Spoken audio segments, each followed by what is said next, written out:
Uchunguzi wa bunge la Kenya umewashutumu wanajeshi wa Uingereza walioko nchini humo kwa unyanyasaji wa mara kwa mara wa kingono, mazoea yasiyokuwa salama na ukiukwaji wa mazingira, ukisema kuwa tabia hiyo imewafanya wanajeshi wa kigeni kuhisi kama kikosi cha kukalia. Ripoti hiyo imetolewa wiki hii na kamati ya ulinzi wa uhusiano wa kigeni ya Kenya, inaonyesha hasira inayoongezeka juu ya mwenendo wa kitengo cha mafunzo cha jeshi la Uingereza BATOK ambacho hupokea maelfu ya wanajeshi wa Uingereza kila mwaka.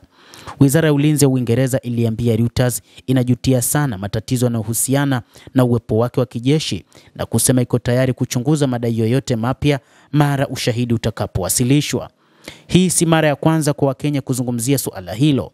Kesi maarufu zaidi inahusu mauaji ya mwaka 2012 ya Agnes Wanjiru mwenye umri wa miaka 21 karibu na kambi ya mafunzo ya Waingereza huko Nanyok, ambapo mshukiwa mkuu mwanajeshi wa Uingereza Robert Pekis alikamatwa nchini Uingereza mwezi uliopita baada ya miaka mingi ya kufanya kampeni na familia ya Wanjiru na wanaharakati wa Kenya.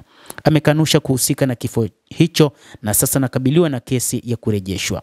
Ripoti ya kamati hiyo ilisema vikao katika jamii karibu na uwanja wa mafunzo vilifichua tabia ya kutatanisha ya ubakaji, kushambuliwa watoto waliotelekezwa na majeraha ya kazini ambayo yanaathiri Wakenya walioajiriwa ili kuondoa silaha ambazo hazijalipuka bila vifaa vya usalama. Wabunge walitoa ushahidi wa utupaji taka zenye sumu na uharibifu mwingine wa mazingira. BATOK iliambia kamati kuwa ina sera ya kutovumilia kabisa unyanyasaji wa kingono na inasisitiza kuwa ukaguzi wake wa mazingira unaonyesha ufuasi mkubwa wa sheria za Kenya.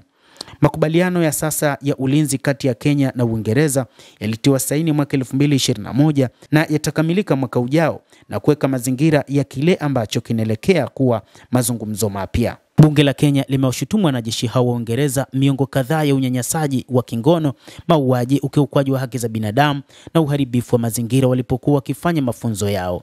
Ripoti ilieleza kwa kina ushuhuda wa kutisha kutoka kwa jamii za kaunti za Laikipia na Samburu karibu na vituo vya mafunzo ya kijeshi.